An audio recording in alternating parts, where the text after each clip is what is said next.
50e anniversaire de l'indépendance de ce pays, nous serons amenés à tenir une série de conférences de presse à mener la famille à l'heure. L'histoire de ce pays, j'en avais un peu parlé avec M. Kitoutou Méantoine au cours d'une conférence de presse. La cassette existe. Nous n'allons pas, donc, pour le moment, aujourd'hui, revenir de la conférence de Berlin jusqu'à la colonisation, mais nous allons rapidement plonger vers le début, un début entre guillemets, de la lutte pour l'indépendance, c'est-à-dire dès les années 59. À l'occasion du 50e anniversaire, je tiendrai une série de conférences de presse où je prendrai toujours des thèmes en vrac. Je vous avais toujours dit que la République démocratique du Congo, notre pays, n'est pas l'œuvre d'un politicien congolais. Mais c'est l'œuvre du roi Léopold de Belgique qui avait rassemblé de force plusieurs ethnies de mentalités diverses et divergentes. Je ne veux pas dire que les Bantous, en tant que propriétaires de ce pays, ont commencé à exister grâce au roi Léopold. Absolument pas. Les Bantous ont le droit de premier occupant de l'Afrique centrale. Les Bantous occupent l'Afrique centrale des siècles avant la conférence de Berlin. Ça doit être clair. Nous n'existons pas parce qu'il y a la conférence de Berlin, mais la République démocratique du Congo existe en tant que pays à cause de la conférence de Berlin. C'est un pays qui a été fondé par le roi Léopold de Belgique, qui a mis ensemble, comme je l'ai dit, plusieurs tribus aux mentalités diverses et divergentes. Sans cela avoir demandé au préalable chaque ethnie si elle était d'accord ou pas de faire partie de ce pays. C'est donc un mariage forcé que le roi Léopold avait mis sur pied. Un mariage forcé dont j'ai toujours dit que la classe politique et religieuse congolaise a le devoir sacré de prendre ce mariage forcé et de le transformer en mariage d'amour. Et j'ai toujours dit que si nous réussissons de transformer ce mariage forcé en mariage d'amour, et que nous plaçons l'homme qu'il faut à la place qu'il faut dans la gestion de ce pays, alors très rapidement, notre pays va devenir une grande puissance économique, militaire et technologique mondiale. Mais les préalables, réussir à transformer le mariage forcé en mariage d'amour. Malheureusement. Voici bientôt, on va bientôt faire 50 années d'indépendance et rien n'a été fait dans ce sens. Ce sont des clans, à part Moutakassavu, le reste, ce sont des clans qui se partagent et qui dirigent ce pays. Et chaque fois qu'un clan passe au pouvoir, il dit Ngalanabiso. Et cela au détriment des autres communautés nationales.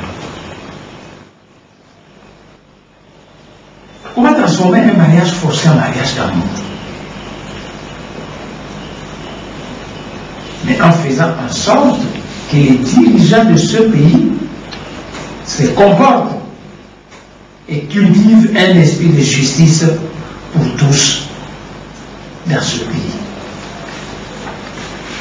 En faisant en sorte que les richesses fantastiques de ce pays puissent profiter à toutes les communautés de ce pays et non pas un clan qui vole, qui pille, qui détourne et qui va cacher tout ça dans les banques étrangères, en faisant en sorte que seul celui qui est fautif doit être puni dans ce pays, parce que l'infraction est individuelle et non pas aux dirigeants de faire des montages, de fabriquer des mensonges pour tenter de prouver X ou Y parce que sa tête ne lui plaît pas. En faisant en sorte que chaque communauté congolaise est respectée comme ayant le droit de premier occupant sur la terre de ses ancêtres. Mais jamais, jamais, au nom de l'unité nationale, un flamand ne peut pas aller en Wallonie malmener un Wallon. Jamais, jamais un Russe ne peut pas aller en Tchétchénie malmener un Tchétchène.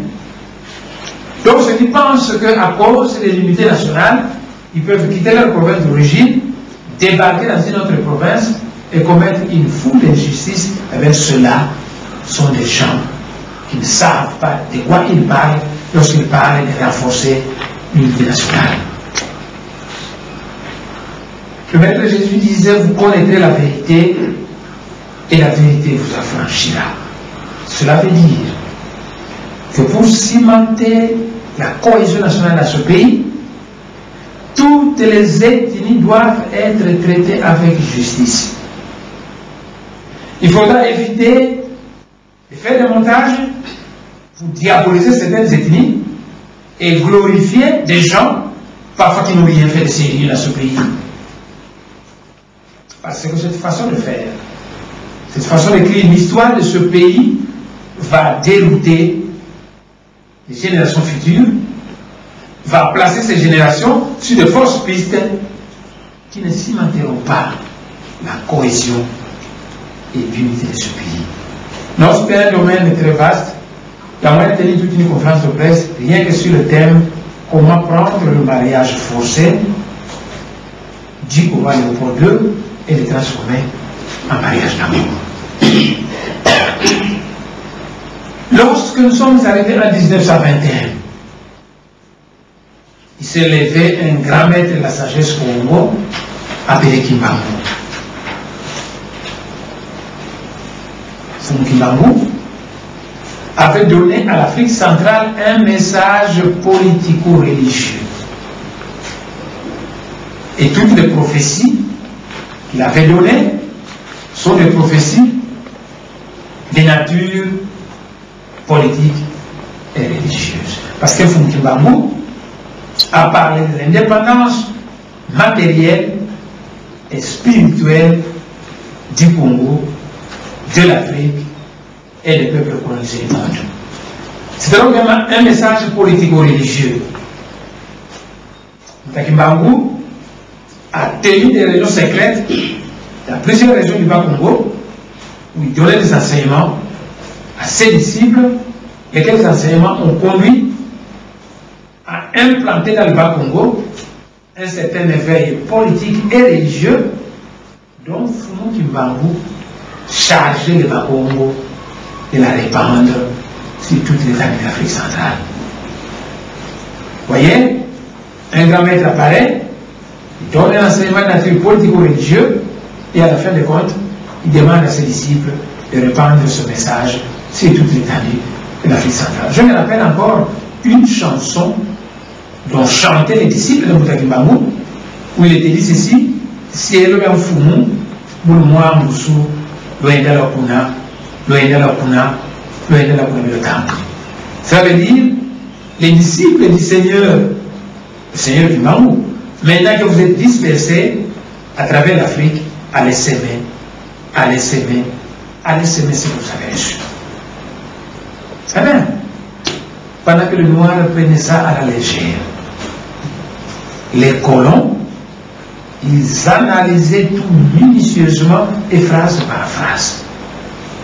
Les colons se sont rendus compte que Mbouta Kimbangu a implanté dans le Bas-Congo un éveil politique et religieux qui, si le Bas-Congo obéisse à l'ordre du grand maître, en répandant cette conscience dans toutes les régions d'Afrique centrale, eh bien, il va en résulter un éveil fantastique qui va mettre le régime colonial en difficulté. Alors, les colons ont dit, voici l'équation à notre présence. D'un côté, un messager divin qui est venu déposer un message politico-religieux, un éveil politico-religieux chez les Bakongo. De l'autre côté, les Bangala, les Baluba, les Baswahili, les différents peuples de l'Afrique centrale qui n'étaient pas encore touchés par ce message. Ils ont dit qu'Imbaou a donné l'ordre au Bakongo d'infuser ce message, cet esprit d'éveil dans toute l'Afrique centrale. Que ce que nous devons faire sont les colons qui les hommes. Qu'est-ce que nous devons faire pour que ce message d'éveil ne puisse pas être accepté en Afrique centrale? Eh bien, le colon a fait appel à ce principe millénaire du diviser pour régner. Les colons ont dit il faut séparer les Bakongo et couper les ponts entre les Bakongo et leurs frères Bangala, Baluba, Baswahili. Alors les colons ont rencontré les dirigeants politiques et religieux de ces autres communautés pour leur dire méfiez-vous des Bakongo, méfiez-vous d'eux. Par contre, nous sommes prêts à faire de vous ceci, à vous donner cela, mais à condition que vous puissiez vous méfier des Bakongo, à condition que vous soyez prêts à vous battre avec les Bakongo, à condition que vous nous obéissez au moindre signe. Et voilà, depuis l'époque coloniale jusqu'à ce jour, les Bakongo n'avaient jamais persécuté leurs frères Bangala, Baluba, Baswahili.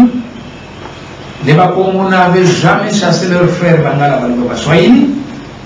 Le colonisateur va semer une graine qui va amener les animosités entre le Bantou de l'Afrique centrale au lieu de se tenir la main et de marcher la main dans la main. Mais ce que les colons ont fait au Bas-Congo, au Congo central, ils n'ont pas fait que là-bas. Aussitôt que certains éveil a touché le Kasaï, le colonisateur a opposé des loups.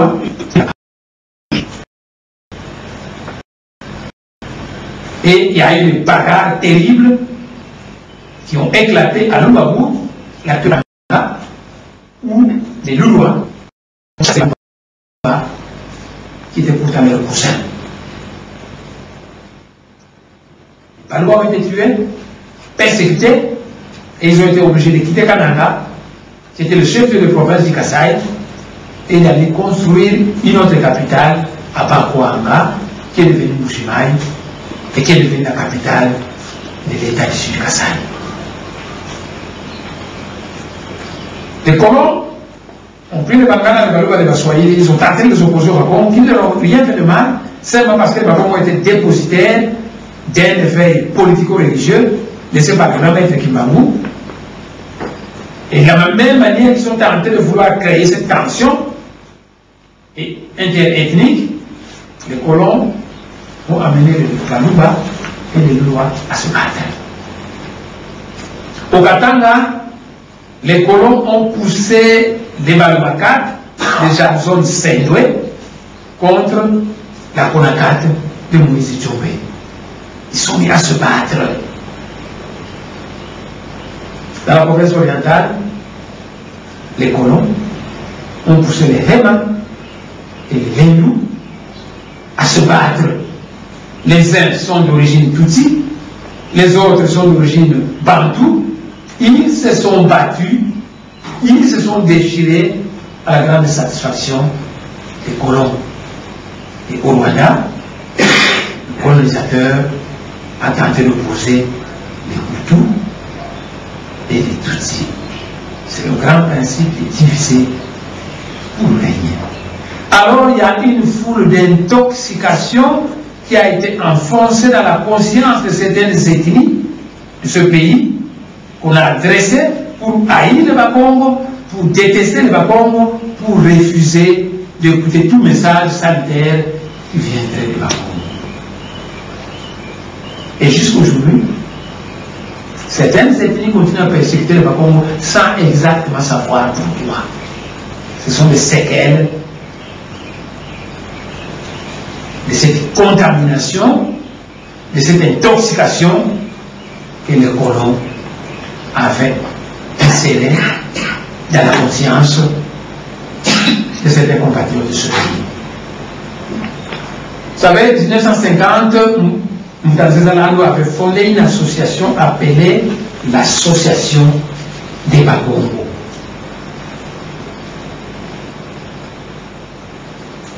À partir de 1954, Moutaka Savubu est devenu le président de cette association des Bakongo. Parce qu'à l'époque coloniale, le colonisateur ne permettait pas des associations intertribales. C'est chaque tribu qui devait avoir son association. C'est la manière que le Mumba était autrefois le président de l'association tribale de Batetela. Ainsi de suite. Et bien en 1950, dans le fond de la Bakongo, qui était défini comme étant l'association des Bakongo, en 1954, Moutaka Savubu devient le président de cette association. Le mouvement était d'abord un mouvement culturel, et avec l'arrivée de Moutaka Savubu à la tête de ce mouvement, ce mouvement est devenu un mouvement culturo-politique. À partir de ce moment, Nakia Swama, c'est-à-dire qu'il commence avec le manipulateur caché, s'est mis à manipuler certaines ethnies de ce pays pour les opposer sans raison au Bakongo. Et l'Église catholique belge s'était réunie pour dire que les Bakongo sont en avance sur les autres ethnies de ce pays. N'oubliez pas que les Bakongo sont un peuple descendant de l'ancien royaume du Congo, qui était un royaume très organisé. À cette avance-là, Kimbangu est venu ajouter un éveil politique et religieux. Nous devons fonder un mouvement, ce sont les catholiques belges qui parlent, nous devons fonder un mouvement qui aura comme mission chaque fois de s'opposer aux initiatives que Kassavou va émettre dans son association des Bakongo. On a chargé l'abbé Maloula pour superviser cette association. Et l'abbé Maloula, qui était l'abbé de la paroisse Christ-Roi, a fondé un mouvement appelé le Mouvement National Congolais, en abrégé, le Mouvement National Catholique, en abrégé MNC. Beaucoup de gens racontent des idioties, en croyant que c'est le Moumba qui est le fondateur de ce parti. Pourquoi ils racontent tous ces mensonges, mais eux seuls le savent. C'est Maloula qui avait été chargé par les milieux catholiques belges de fonder un mouvement appelé le Mouvement National Catholique, en abrégé MNC, mouvement qu'on avait placé à la tête de l'abbé Maloula, à qui on avait donné la mission de rassembler des Bangala, des Baluba, des Baswahili, des Patati Patata, afin de leur donner des cours d'initiation à la politique, de les manipuler, de les conscientiser, afin de les rendre disposés chaque fois à s'opposer à l'éveil politique et religieux que Mfumukimbangu avait laissé sur le Bakongo. Cela veut dire que chaque fois qu'une déclaration sera faite dans le sens de l'éveil politique et religieux de ce parlement Kimbangu, eh bien, le mouvement national catholique, 3-4 jours après, devra faire une déclaration qui contredit celle-là ou qui combat cela. L'abbé Maloula a donné des cours de formation aux gens. Iléo était là-bas, Linganda était là, et Kabamba, il y a plusieurs personnes qui étaient là qui ont suivi cet enseignement. Et quand l'enseignement est terminé, l'abbé Maloula avait dit à M. Iléo, c'est toi qui deviendras maintenant le président de ce mouvement national catholique, que vous allez maintenant appeler le mouvement national congolais MNC, et qui aura comme mission de commencer à faire de l'obstruction avec l'association de Bakongo dirigée par Moussa Kassavou. Mais c'est Iléo a dit, les Mongo et les Batetela sont issus d'un même ancêtre. Au lieu que moi je sois à la tête de ce mouvement de MNC, M. Iléo a proposé qu'on place Lumumba à la tête de ce mouvement, parce que le mouvement avait une certaine popularité dans les bars de Kinshasa, dans lesquels, bon, finalement Lumumba devient le président du mouvement national congolais. Il y a un mouvement fondé par les milieux catholiques belges, ultra réactionnaires et opposé à l'indépendance du Congo belge.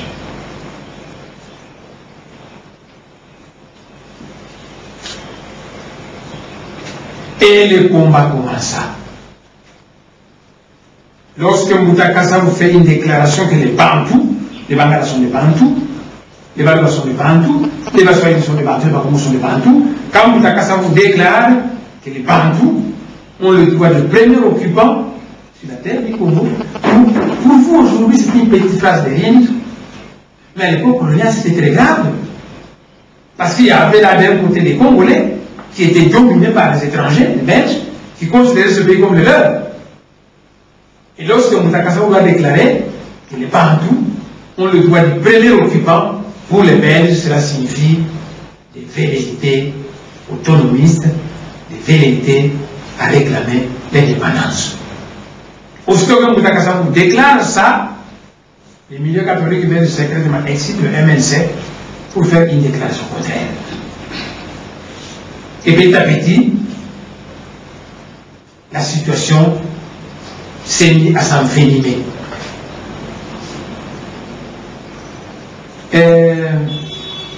Je ne peux pas dénigrer le Lumumba. Parce que c'est quelqu'un qui a souffert, comme les autres, pour l'indépendance de ce pays. Mais je ne peux pas mettre à inventer des choses. Il faut mettre sur le nom de Moussa Kassavou pour le glorifier, ou sur le nom de Lumumba pour le glorifier. Ça, c'est fausser l'histoire. Et moi, je m'en tiens à ce que disait le Maître Jésus, qui disait, vous connaîtrez la vérité, et la vérité vous affranchira. Donc le MNC de Lumumba, au départ, était un mouvement inféodé aux néocolonialistes. Et Kwame Nkrumah organise une conférence à Accra. Kwame Nkrumah était devenu le premier ministre du Ghana. Il avait fait des études aux États-Unis, à une époque où le racisme était farouche là-bas. Kwame Nkrumah a souffert avec les Noirs américains. Et quand il a terminé ses études, en rentrant au Ghana, il est venu diriger la lutte pour l'indépendance du Ghana. Et il va être nommé Premier ministre. À ce moment-là, il avait dit, je vais tenter de rassembler à Accra les différentes personnalités africaines, des nègres de l'Afrique, qui luttent, qui ont des velléités à lutter pour l'indépendance de leur pays. Et alors à ce moment-là, Kwame Nkrumah va inviter une personne par ici, Jomo Kenyatta au Kenya, et Sékou Touré à gauche à droite, et pour notre pays, Kwame Nkrumah et Lumumba pour assister à la conférence de Congolais, Moussa Kassavou et Lumumba. Et les milieux coloniaux belges se réunissent ici à Kinshasa en disant Kassavou est déjà très populaire. Si nous laissons Kassavou aller encore à Accra, il va se connaître avec les Kwame Nkrumah, avec les Modibo Keïta, avec les Sékou Touré, avec les Jomo Kenyatta, avec les Ben Bella, avec les Nasser. Kassavou va devenir encore très populaire. Et les milieux belges ont dit Kasavubu n'ira pas à Accra, nous allons plutôt favoriser Lumumba, qui à l'époque était un agent favorable à eux, pour qu'il lui aille à Accra afin de faire sa promotion politique. Et Lumumba est parti à Accra. On a empêché Mutakasa de partir à Accra, Lumumba est parti à Accra. Et là-bas, Kwame Nkrumah a fait un discours fantastique. Kwame Nkrumah était dans la caste de ces Africains qu'on appelait des communistes. En présence de Kwame Nkrumah, Lumumba devient totalement séduit, fanatisé par le discours de Kwame Nkrumah. De retour d'Accra, la rumeur s'est répandue que Lumumba a signé un pacte avec un Kwame Nkrumah, comme quoi désormais il se tiendrait la main et il ne se séparerait plus. Et quand Lumumba est arrivé, il a fait une restitution de ce qu'il avait vécu à Accra. Au cours de cette restitution, il a beaucoup vanté Kwame Nkrumah, qui était qualifié de communiste. Et vous savez qu'à cette époque-là, les milieux catholiques du monde entier étaient contre le communisme. Et les catholiques belges, initiateurs du parti MLC, à l'intérieur de ce parti. Et lorsque les membres du MLC Lumumba vont organiser un congrès à Luapur, l'actuel Canada, l'argent va circuler à flot, et finalement une crise va apparaître à Canada, et le parti du MLC va être divisé en deux. Le MLC Lumumba, pro-communiste, et le MLC Kalonji, pro-capitaliste. À partir de ce moment-là, Lumumba était devenu fou furieux contre Kalonji et les Baluba Kasai en général. Et il ne cherchait qu'une occasion pour se venger.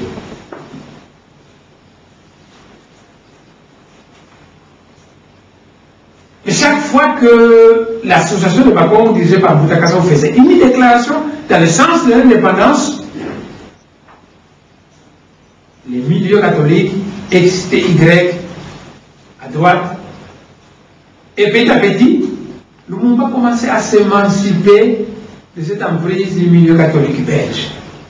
Lumumba commençait à se rapprocher de Mutakasa dans ses déclarations, dans sa vision.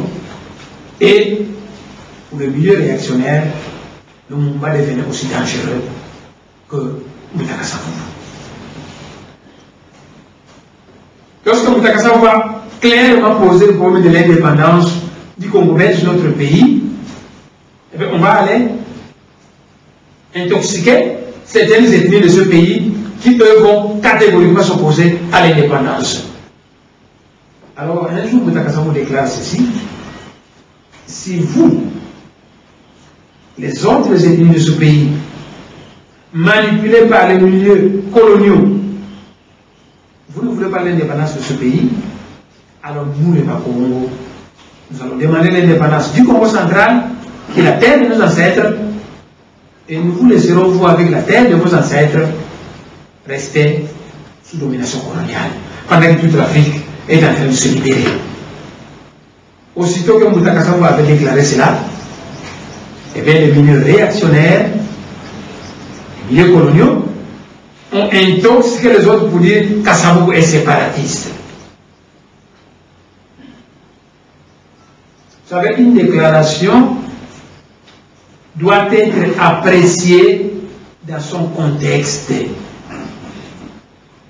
Lorsque vous sortez une phrase de son contexte, en principe, vous dénaturez la signification de cette phrase.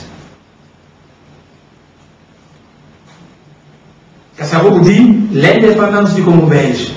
Certaines ethnies manipulées refusent. Kasavubu dit, bon, si vous ne voulez pas, vous ne voyez pas l'Afrique est en train de bouger. Tout le monde réclame l'indépendance. Hein? Nous, le prophète Kimbangu, nous avons dit que toute l'Afrique s'est décolonisée.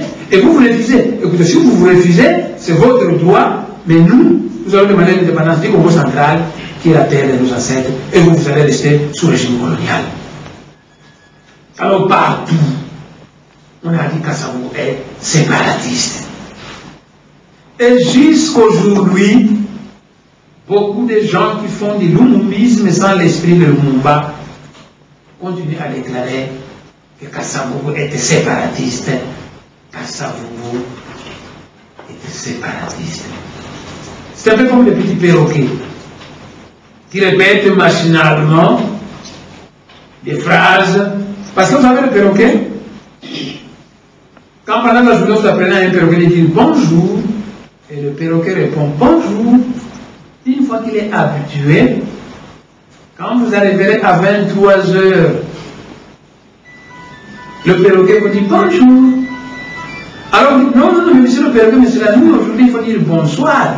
Le perroquet répond bonjour. Ainsi, ceux à qui on avait intoxiqué en disant Kassavou est séparatiste, sans voir le contexte dans lequel Mouta Kassavou a fait cette déclaration, ceux à qui on avait intoxiqué jusqu'aujourd'hui continuent à répandre des faussetés du genre Kassavou était sécessionniste, Kassavou était séparatiste. Ces gens ne connaissent pas qui était Mouta Kassavou, et ces gens ne connaissent pas la mission du royaume du Congo, où le royaume du Congo avait été fondé par un archange et avait donné à ce royaume du Congo la mission de rassembler toute l'Afrique centrale et de les transformer en un seul pays de type confédéral.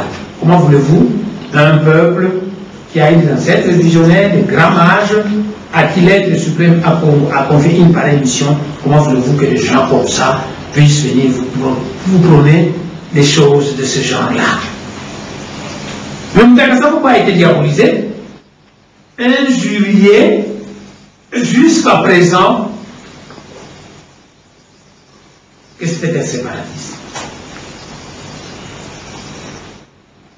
Lumumba est mort en 60, on lui a déjà fait un monument.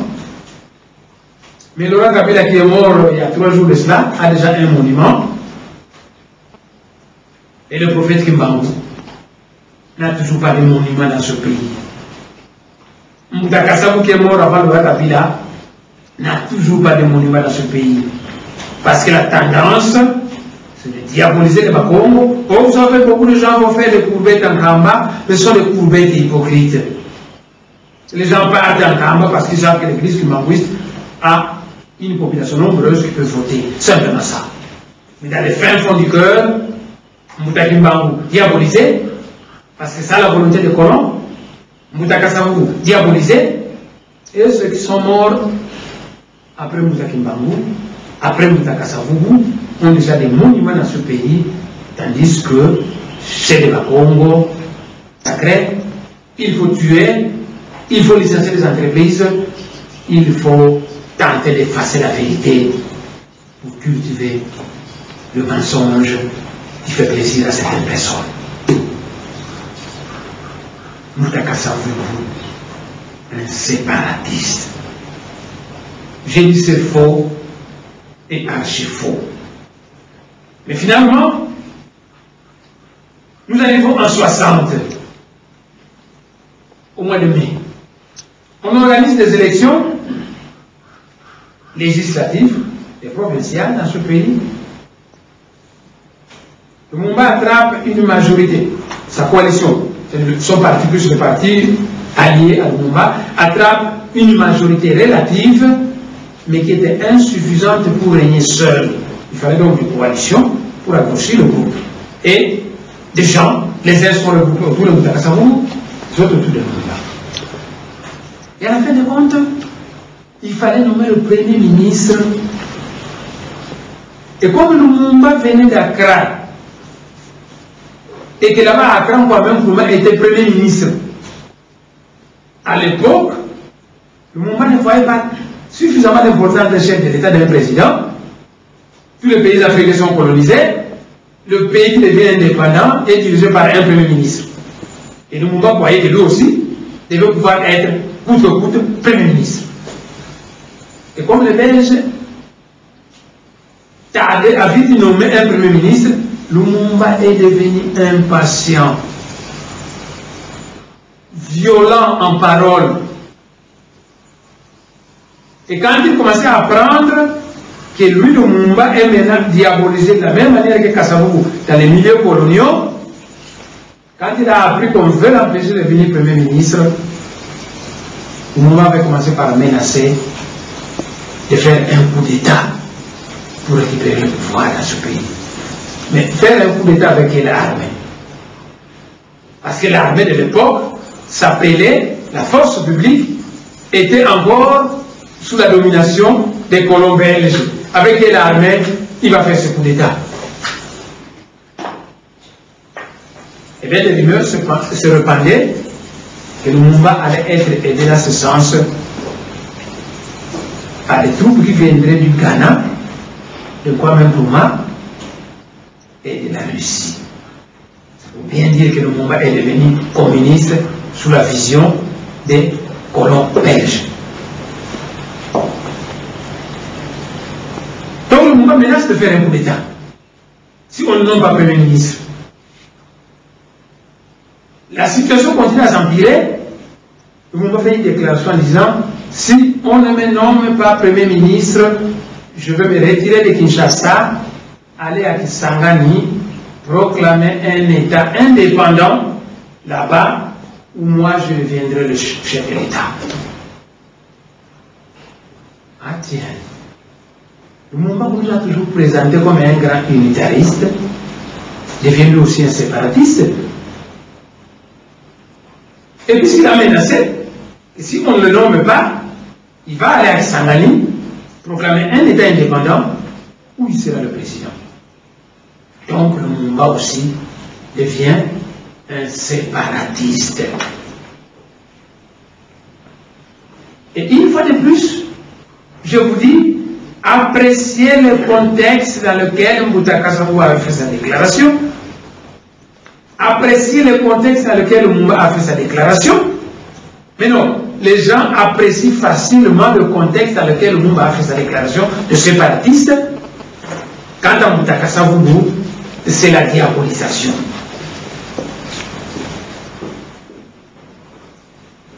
Lorsque Mbutaka Sabo avait déclaré que si les autres ethnies ne veulent pas l'indépendance, alors le Bakongo vont demander l'indépendance du Congo central, la Belgique a fabriqué un slogan pour amener les Congolais à s'opposer à l'idée de l'indépendance du Congo central. Et le slogan disait: Congo uni, pays fort. Donc les Bakongo ont tort. Parce que si le Congo est uni, il sera un pays fort. C'est un slogan fabriqué par des Belges. Ils ont mis dans la bouche de certaines ethnies de ce pays pour s'opposer au Bakongo. Congo uni, pays fort. Et dans les années 60, on proclame l'indépendance. Lumumba Premier ministre. Partout en Occident, on dit que Lumumba est communiste. Il va donc prendre le Congo pour le donner aux Russes. Et pour protéger les intérêts occidentaux au Katanga, les Belges poussent Moïse Tshombe, c'était Lunda, à proclamer le 11 juillet l'indépendance du Katanga. Donc Tshombe aussi devient un séparatiste. Vous voyez, en 1959, pour s'opposer à l'idée de l'indépendance du Congo central qu'on ne parle pas Congo, la Belgique dit Congo uni, pays fort. Une année après, pour protéger les intérêts occidentaux au Congo, face à la menace communiste de Lumumba, les Belges prônent la séparation, le séparatisme, et ils demandent l'indépendance du Katanga, qu'ils soutiennent financièrement et militairement. Mais alors, où est le Congo uni, pays fort? Puisque ce que vous avez appris, ça, ce sont ceux-là qui ont poussé Tshombe à se séparer, donc à casser l'unité du Congo uni, pays fort. Et aujourd'hui, au lieu de dire Belgique unie, pays fort, et bien aujourd'hui en Belgique, les Flamands et les Wallons veulent se séparer. Alors, dit la sagesse Congo, Koutoudou Fiona, Diazengi. On ne peut manipuler que celui qui est un imbécile. Et nous, Congolais, nous nous laissons manipuler par ces milieux colonialistes parce que